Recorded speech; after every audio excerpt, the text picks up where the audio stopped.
The high school infirmary wasn't just a quiet, forgotten room where students faked sickness to skip class. It was where Nurse Kiran ran her sanctuary of calm in a chaotic school.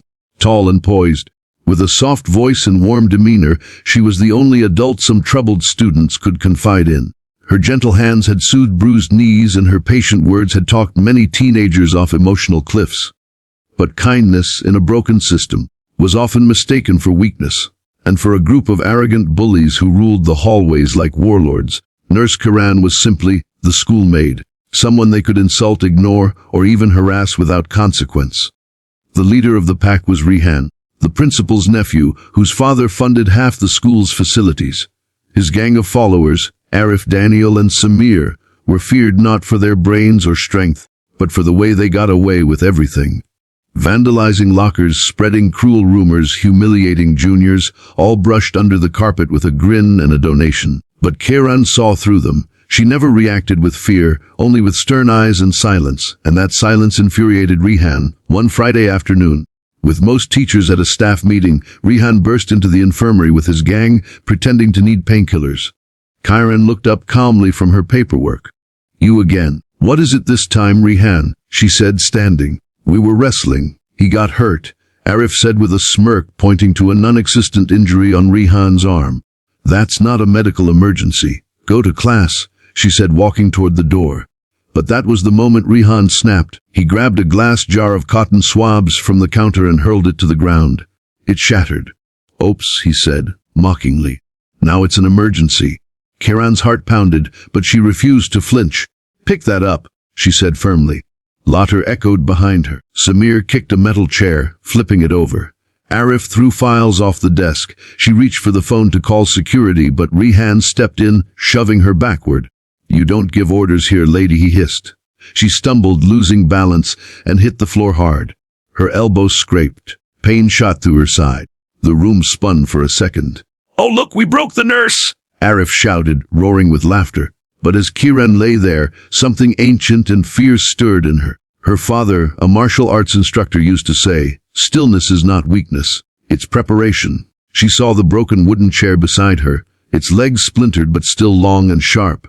A weapon. Her heart rate slowed, her breath focused. This wasn't just about her anymore. These boys needed to learn, not through words, through action. She gripped the broken chair leg and slowly rose to her feet. Blood trickled down her forearm. Her bun had come loose, and strands of hair framed her face like battle lines. The laughter died. Rehan took a step back.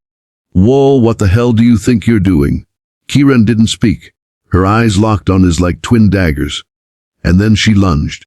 The moment Nurse Kiran raised the broken chair leg, silence gripped the room like a storm before the thunder.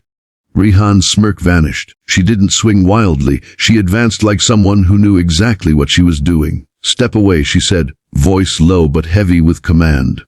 Rehan flinched, startled by the authority in her tone. "She's crazy," Arif muttered, backing toward the wall. "She's gonna stab us," Samir whispered, but no one laughed now. Kiran didn't want violence. She wanted them to feel the fear they'd made others feel. She swung the chair leg down, not at Rehan, but at the metal tray on the table. It clanged like a bell, a declaration. "This ends now. You won't touch anyone like this again, not while I'm here." For a moment the gang just stared. Then Rehan, in a desperate show of ego, lunged forward, grabbing for her wrist. But she pivoted, years of martial arts training flooding her instincts, and twisted out of his grip. She swept his legs, and he fell flat on his back, wind knocked out of him. "Get the principal," Arif yelled, bolting out. Daniel followed. Samir helped Rehan up, who was now panting, rage boiling in his eyes. But for the first time it was mixed with fear. Kiran dropped the chair leg and walked over to the phone, blood still trickling down her arm. "This school needs to see who its real threats are," she said, dialing.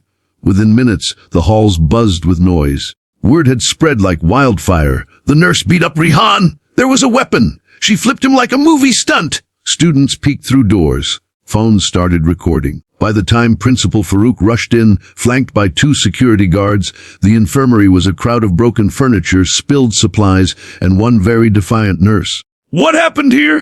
he boomed. Rehan tried to speak first, pointing at her like a child caught red-handed. "She attacked me with that stick." "She's lost her mind?" But Kiran didn't defend herself with panic. Instead, she pointed to the broken glass, the scattered papers, her bleeding elbow. Your nephew and his gang came in here. They trashed this room. They knocked me to the floor. I defended myself. There are witnesses. Rihan looked stunned. She's lying. Ask Arif, ask anyone. But then something no one expected happened. Zoya, a quiet junior with a stutter, stepped forward from the crowd. I saw it. He pushed her. They broke everything. She didn't start anything. A boy from the football team followed. I was coming to get bandages. They were laughing, then they shoved her. One by one, students began to speak. Kids who had stayed silent for years now found their voice. The nurse's courage had opened a floodgate. Enough. Principal Farouk said, raising a hand. He looked from Rihan to the mess, to the dozens of phones recording. Rihan, come with me. What? You're taking her side? Rihan shouted. My father. I don't care. Farouk cut him off. For once, your father won't clean this up. You crossed a line. Rihan was taken to the office. But that wasn't the end, only the beginning. The school board got involved. Security camera footage confirmed Kiran's story. Parents demanded action. The media caught wind of it. The headline went viral. Nurse defends herself with chair leg from bullies. Silences entire school.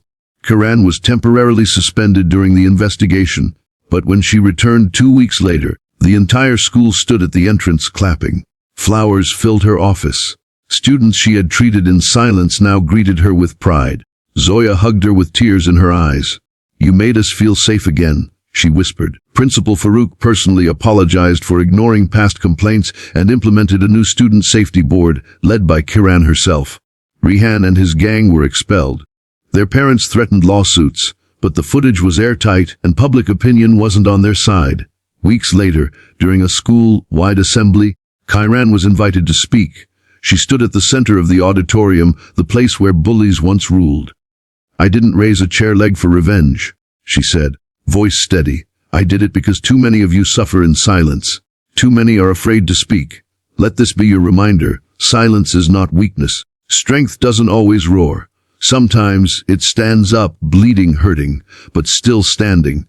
If you've ever been bullied, you're not alone, and you never will be again. The auditorium erupted. Tears, cheers, pride. The bullies had fallen, but something greater had risen, unity.